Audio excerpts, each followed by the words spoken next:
Okay, let's begin. Hello everybody, my name is Quentin and I would like to tell you about my new IELTS speaking course. But first, let me introduce myself to you. My name is Quentin and I am from the UK. I am not American, I am British. My major is Humanities with Literature. Humanities with Literature means 文学 and things like history, philosophy, music, art, all of these kind of topics we call humanities. So that's my major. And I got my certificate in TEFL in 1990. TEFL means Teaching English as a Foreign Language to Adults. Right? Shall I say that again? Teaching English as a Foreign Language to Adults. Right? So I got my certificate from Cambridge University in 1990, and I got my diploma in 1994, also from Cambridge. I arrived in Taiwan in 1998, so I have been here in Taiwan almost, at the time of speaking, almost 25 years, a very long time. I studied Chinese at Danjiang Daxue. And before I worked here at Gaodian, I used to work for the British Council in Taiwan. And I can speak French and German and Chinese, but I'm going to be teaching you in English. Okay? And my hobbies and interests are playing the piano, swimming, reading, and studying Chinese. Haha. Okay, I want to tell you a little bit about my IELTS speaking course. There are 4 lessons, and here you can see the outline for lesson 1. So in lesson 1, I will give you an introduction to the IELTS speaking test, the 3 parts of the IELTS speaking test, and the 3 types of interaction that you need to learn how to use for the 3 parts of the test. This will help you to understand what you need to do when you take the test.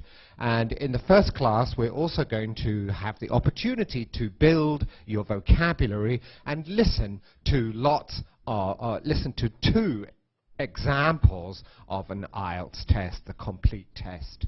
2 examples so that you can clearly understand what you need to do when you are taking the test. Okay, in lesson 2, we will be focusing on the speaking test part 1, and we will look at some of the common topics and some of the common questions that they might ask you in part 1 of the test. I will give you some language that you can use to expand your answer, to help you put more ideas and to make your answer longer, and we will also do some work on your pronunciation.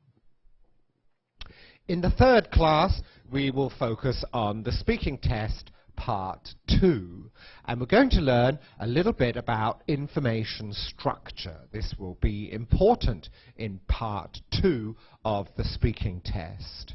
I'm also going to teach you how to analyze the card. Now, what does that mean? In part 2 of the speaking test, they will give you a card, and on the card there will be a topic, and there will be some suggestions for you to develop this topic, and you need to speak for 2 or 3 minutes about this topic. So I'll be teaching you how to analyze the card, for example, which verb tenses to use, what kind of vocabulary to use. I will also teach you how to prepare your response. You will have 1 minute to prepare your response. So I will teach you what can you do in this 1 minute of preparation time to prepare your response. And then I will also show you how to organize your response following information structure that we use in English. So the lesson 3 will focus on part 2 of the speaking test. Lesson 4, the 4th lesson, will be focusing on the speaking test part 3, and I will show you how to manage the discussion. In part 3 of the test, you will be having a discussion with the examiner, and you will need to exchange opinions with the examiner. You will also need to agree or disagree with the examiner, so I'm going to teach you some language that you can use to agree politely and disagree politely.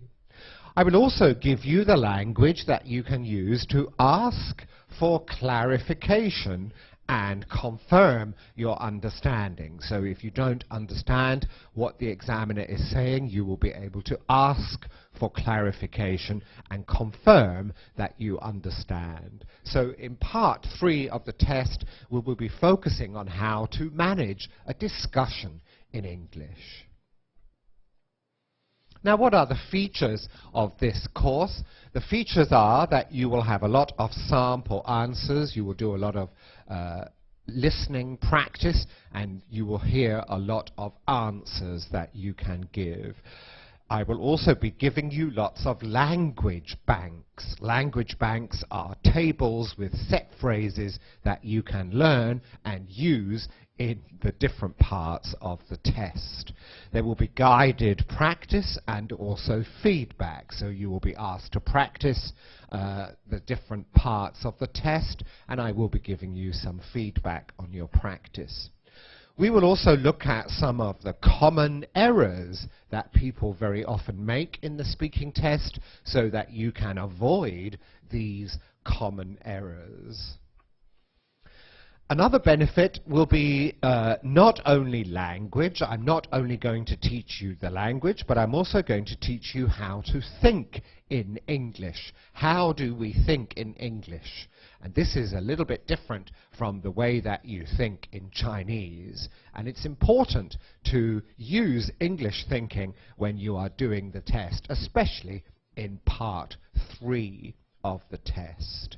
Okay, there will also be a lot of listening practice and also a lot of pronunciation practice so that you can improve your pronunciation. And finally, in addition, you will also get a new book. This is my new book here about IELTS speaking. And you will get a copy of this in addition so that you can practice and work through the book on your own. Okay, so that's my IELTS speaking course. I very much hope that you will take the class and that you will get a high score in your IELTS test.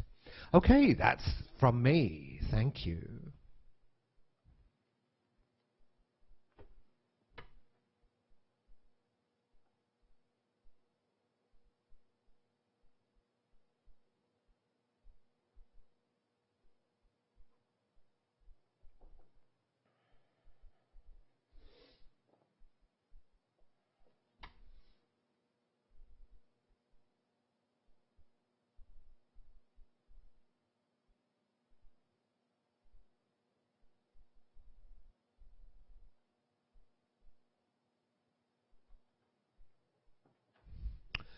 Hello and welcome to this IELTS speaking course, and this is our first lesson in the IELTS speaking course.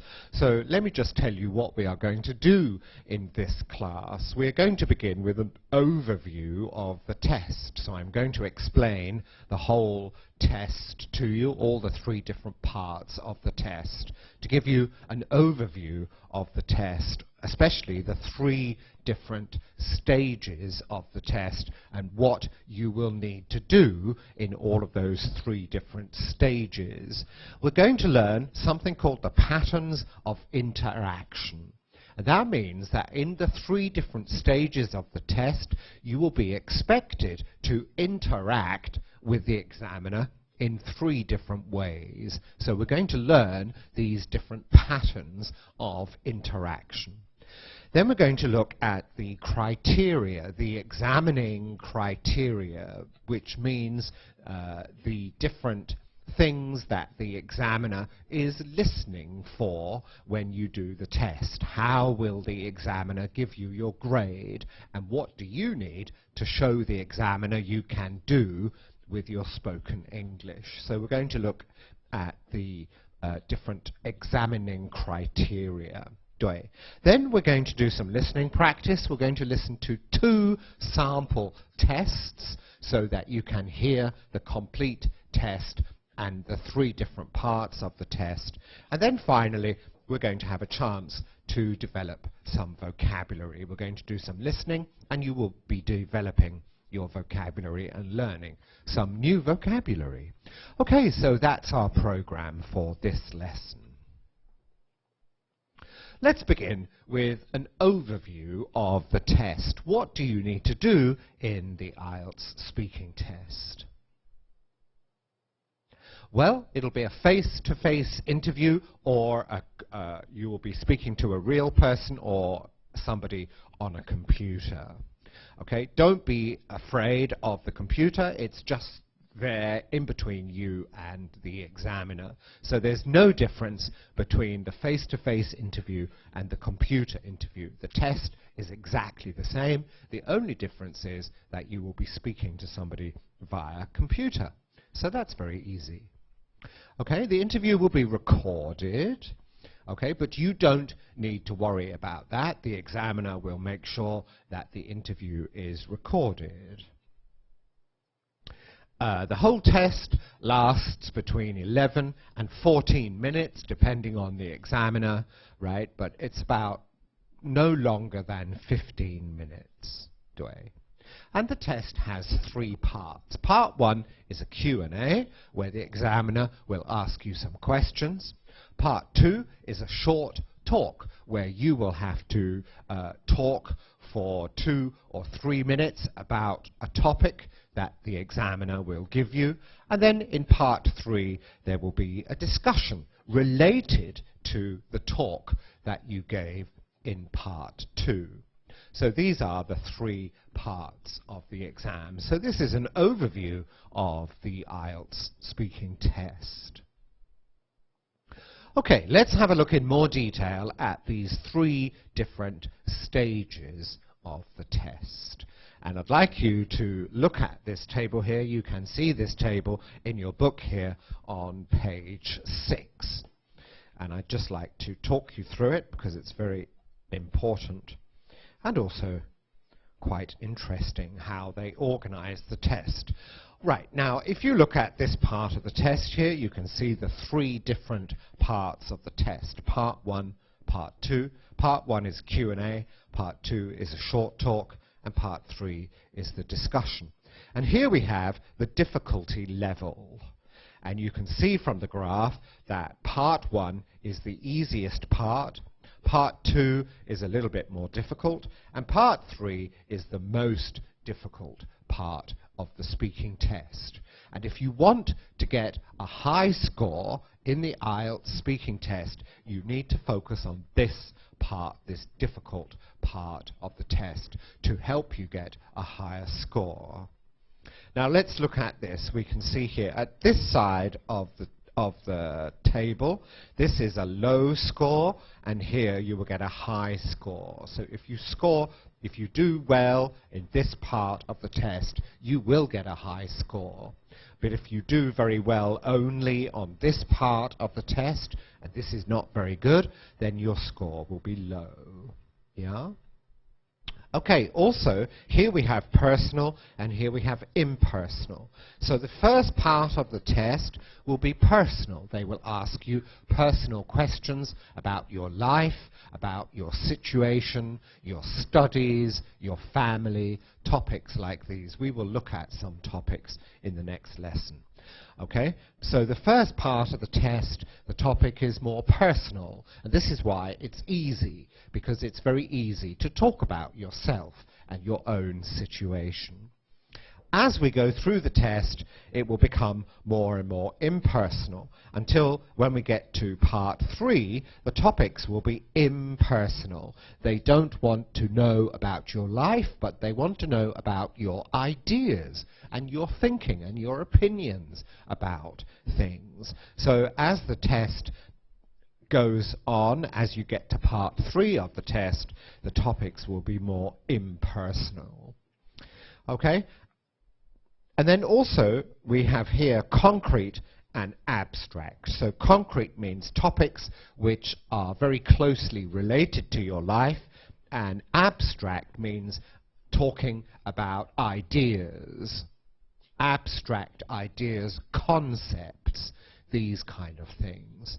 Okay, so this is how the test is designed, and our purpose in this class and in the next 3 classes is to help push you towards this end of the test, where it is more difficult, more abstract, more impersonal, but where it is possible to get a high score. Okay, so those are the 3 different stages of the test, and that's how the test is designed. Okay, now we're going to have a look at these patterns of interaction. Now, during the speaking test, you will have to show 3 patterns of interaction, and I want to introduce these to you now. And we're going to begin by looking at the structure of a conversation. Now, if we imagine all the different types of conversation that you have in your day, not only in English but also in Chinese, any kind of language that you are using, there are some types of conversations where the information is important, and there are some types of conversations where the information is not so important, but the interaction, the friendly feeling that is created between the 2 people in the conversation. And we find, when we analyze conversation in this way, that conversation which is more about information, where the information is important, you will have long turns. And conversations where the information is not so important, but the friendly feeling, the interaction is important, we find that we have short turns in the conversation. Now, what do I mean by a turn? A turn is a word that we use in conversation analysis to describe the different turns in the conversation. So, for example, first of all, I speak, it's my turn. Then you speak, it's your turn. Then I speak again, it's my turn. And then you speak again, it's your turn. So this is what we call a conversational turn. Who is speaking? And as I mentioned, when the information is important, so for example, if you are listening to somebody give you directions to their place, then it will usually be long turns. The turns will be quite long. Each person will speak for quite a long time. But in conversations where the information is not so important and the interaction is more important, then we find that the turns are actually much shorter. For example, hi, how are you? I'm very well. What are you doing? I'm preparing my IELTS test. Oh, good luck with that. Right? You see, the turns in this kind of conversation are short. So we have short turns and long turns, and in the IELTS speaking test you will be expected to show that you can do both short turn and long turn conversation. Let's have a look at the different turn types. There are 2 types of turns in a conversation. The first type we call an initiator, and we will use this kind of arrow to show that this is an initiator. Now, what do I mean by an initiator? An initiator is the start of a new idea in the conversation, or the start of the conversation. So, if I say to you, for example, hi, then that means I am wanting to start a conversation. So a very common initiator is hi, how are you? What's up? How are you today? Right? These are initiators. Then we have another type of turn, and these are responses. And I'm going to use this type of arrow to show that this is a response. Okay? So a response is a response to the initiator. So there are many types of initiators and responses. The most common kind of initiator and response is the question and the answer. But they're not only questions and answers. So, for example, I might say to you, "Oh, thank you very much," and you will say, "You're welcome." So thank you very much is an initiator, and you're welcome is the response. Do you see what I mean? So we have two kinds of turns, initiators and responses.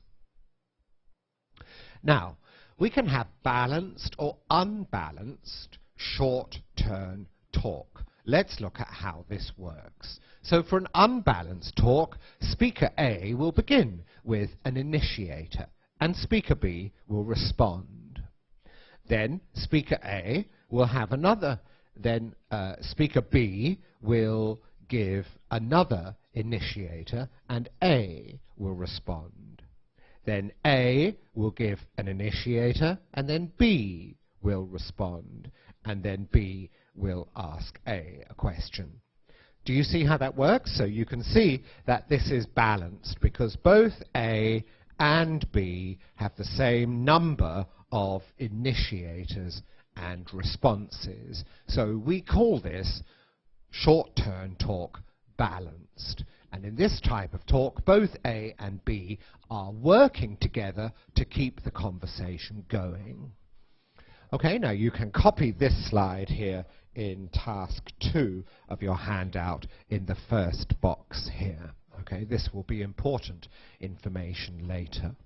Okay, now let's look at short turn talk unbalanced. And this is quite different. So A will initiate and B will respond. Then there will be a short silence. Then A will ask another question and B will respond. Then A will ask another question and then B will respond. Now in this type of talk you can see it's quite different from the previous one here because the burden of the conversation, or the person doing the most work in the conversation, is A, and B is just simply responding. B is not initiating. B is not asking any questions at all. So it's really A who has control of the conversation. But in the balanced conversation, you can see that A and B together are working to keep the conversation moving forward and to keep the interaction going. Do you see how that works? So you can copy this slide here in task 2 in the second box. Okay, so we have short turn talk balanced and short turn talk unbalanced. And this is how the conversation works. Now we have another kind of talk which is long turn. Oh, if we put them together, you can see here very beautifully together, right? So balanced, you can see that A and B are sharing the burden of the conversation, but here in unbalanced it is A who is doing most of the work in the conversation. And this is important for IELTS. Why? Because in the first part of the IELTS speaking test you will be expected to use this type of interaction, and the examiner will ask you questions and you will just simply respond to the examiner. However, in the third part of the speaking test during the discussion, you will be expected to use this kind of balanced short turn talk. So the examiner will ask you a question and you are expected to respond, and then you will ask the examiner what she thinks and the examiner will respond. Then the examiner will ask you, will initiate and tell you something, and you will respond. Then you will ask the examiner a question, or you will say something to the examiner and invite the examiner to respond, and so it continues. This is the interaction pattern that you need to use in part 3. And this is very important, this difference between balanced and unbalanced. And this is usually where Taiwanese people taking the IELTS test, this is where they usually go wrong, because they don't understand that in part 1 you need to use this type of interaction, but in part 3 you need to be using this type of interaction. Do you see? So that's one of the differences between the Q&A at the beginning of part 1 of the test and the discussion at part 3 of the test.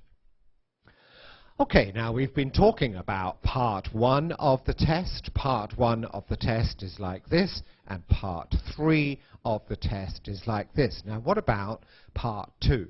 Part 2 is very easy. Part 2 is a long turn talk where the examiner will give you a card and you will have 1 minute to prepare, and then you will have 2 or 3 minutes to just talk by yourself on your own, and the examiner will not interrupt you. The examiner will simply listen to your English.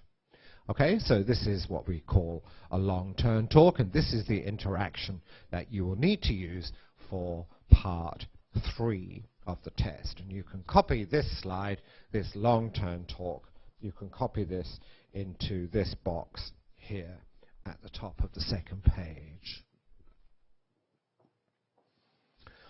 All right, now let's just summarize what we've been learning about for these 3 patterns of interaction, right? So here we have part 1. This is you, and this is the examiner. And in part 1, it will be short turn, unbalanced. Okay, short turn talk, unbalanced, and this is what we call the Q&A. And the examiner will ask you lots of questions about your situation, your life, your family, your studies, and so on. We will look at some of the common topics in the next class. Okay, but part 1 of the test is a we call this a Q&A, and you need to use short turn, unbalanced talk. In part 2, it'll be you who is speaking, and you will need to give a mini talk.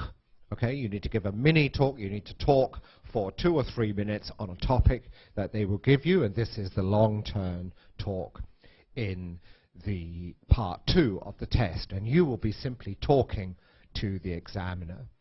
Okay, so notice the direction of the arrows. Okay, so in part 1 is the examiner asking you questions.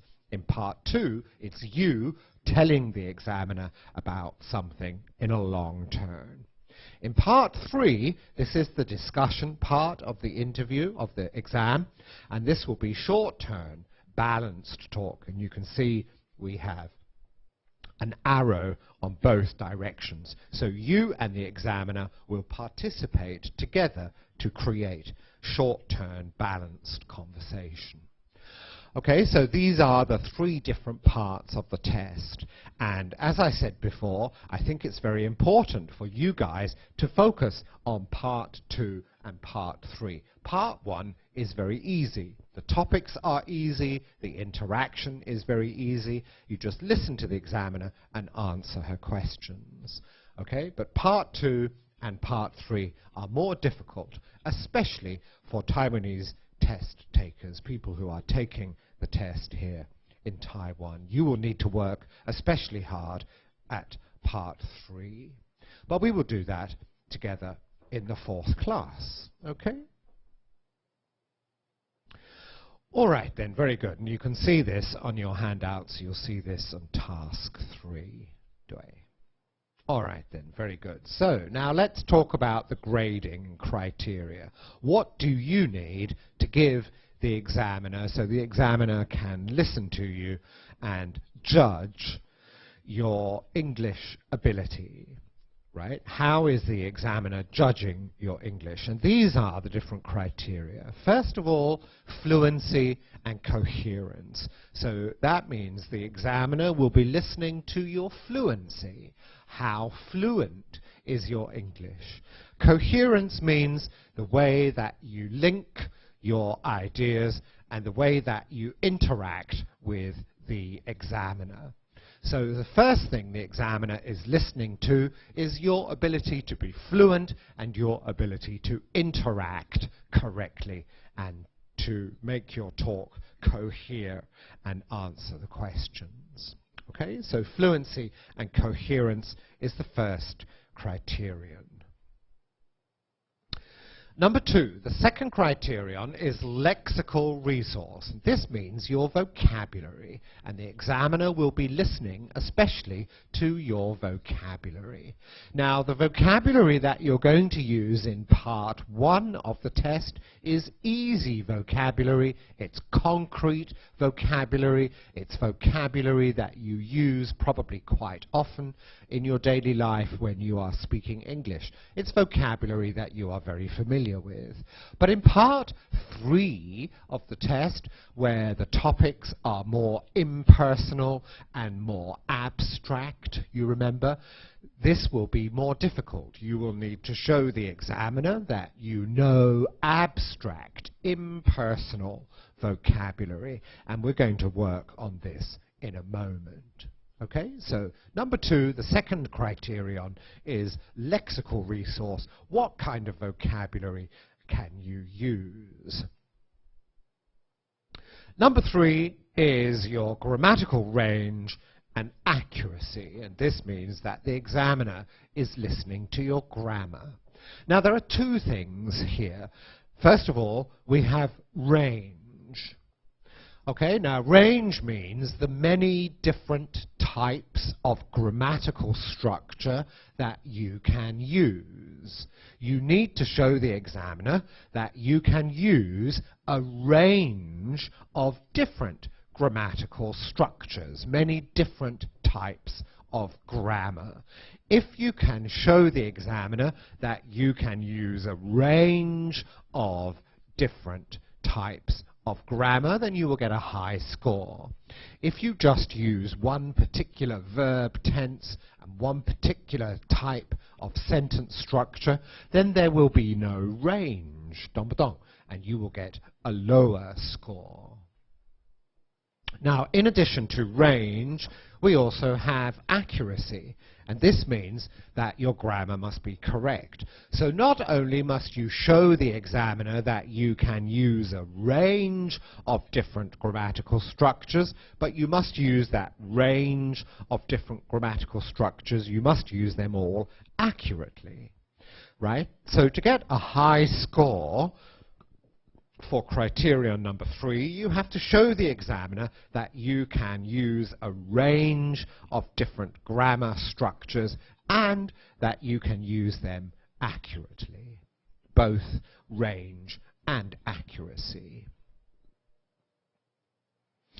And then number 4, the examiner will be listening to your pronunciation.